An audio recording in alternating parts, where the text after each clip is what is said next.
Ahoy! Welcome to my YouTube channel. I hope you enjoy this production. So I started this YouTube channel because I was scrolling on my mobile device and I realized I was getting fatter and fatter by watching TikTok after TikTok. And when did it end? It needed to stop.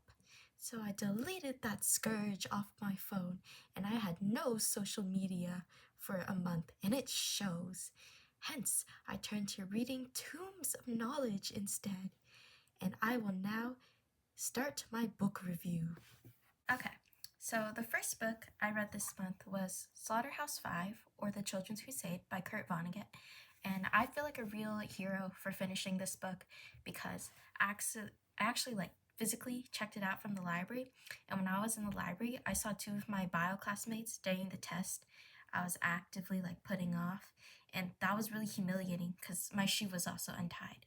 So anyways, I did finish this book. Okay, so this is a non-linear anti-war book, and we follow our protagonist Billy Pilgrim as he time travels between three segments of his life. His adult life as an optometrist in upstate New York, his life as a prisoner of war in Dresden during World War II, and his life as a human captive on the planet Tralfamadore, where he's captured by 3-foot tall aliens.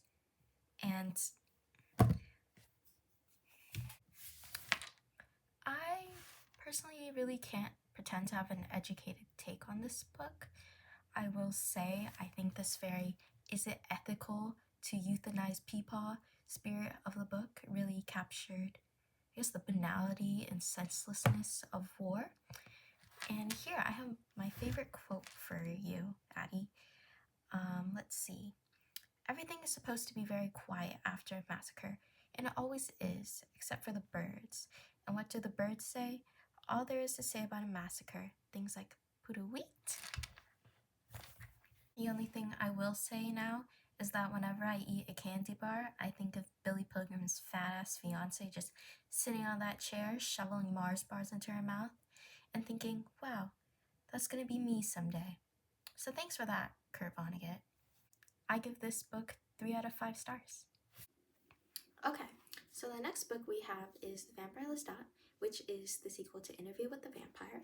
And in this book, we follow Louis Maker Lestat from his life as a young lord from a noble family declining in power in pre-revolutionary France to his short sojourn as an actor in Paris to his transformation as a vampire and him grappling with the horrors of his newfound existence every night as he tries to find the meaning of his newfound existence.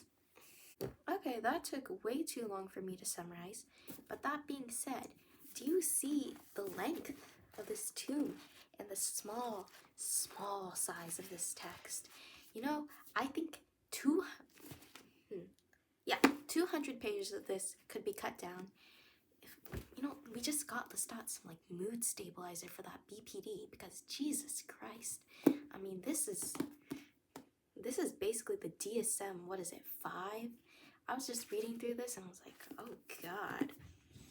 I wish they had therapy back then because, everyone said, I hate this one of the series. I think this is the most boring book yet in the series. I actually found it quite fascinating. Only because Lestat just makes poor decision after poor decision, and I'm just like, wow, I can't believe someone would do that. And you know what? It made for a very entertaining text, and it was actually very heartwarming, and the online people were right, quite humanizing for Lestat after that very scornful first book. And you know what? I give this a 4 out of 5. It was pretty solid. If you come some more notes, I actually quite enjoyed the flowery language in this book. It's definitely not for everyone, but I like melodramatic stuff, so this was great. And I think this book also did a really great job at capturing vampiric life because, Jesus Christ, there were some times where I was really engaged. I think Lestat's first backstory we have in the first, I think, 2 sections, his relationship with Nikki and the Armand part, of course, but sometimes I wanted to throw myself into the fire like Magnus because, Jesus, it was really boring. That said, if you did enjoy the first installment of this series, I would highly encourage you to read the second one and not skip over it. There's really important lore. So yeah, 4 out of 5.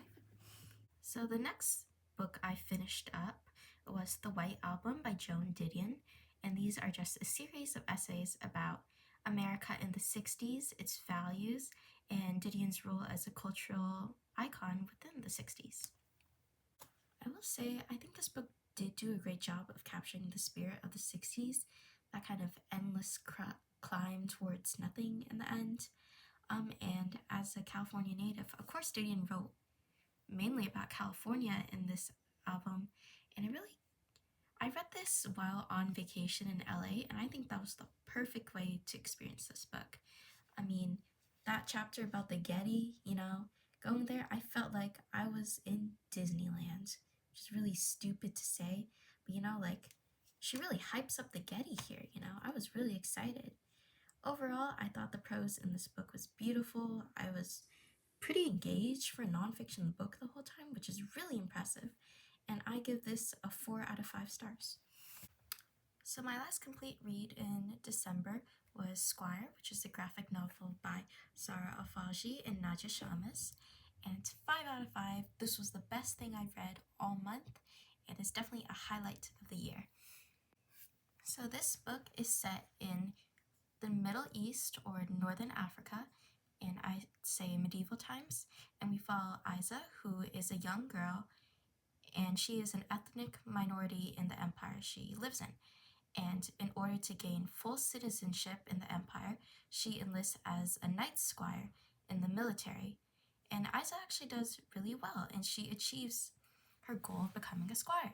But then she realizes it's not worth it to have this success and turn against her own people and be another cog in the colonial machine.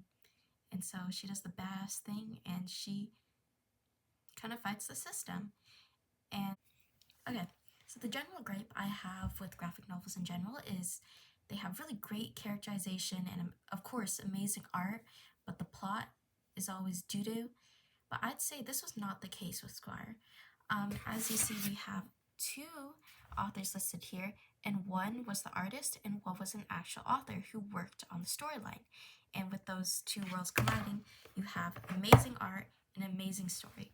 I have to say, Isa is definitely my favorite protagonist from this year, I'd say. She's such a brave and complex and spirited female protagonist. She's a well-written female character, which we don't see very often, or at least one I personally like or enjoy reading about. And of course, the general themes of the story I thought were really cool.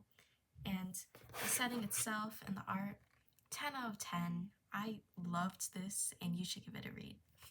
Thank you for watching. I hope you enjoyed.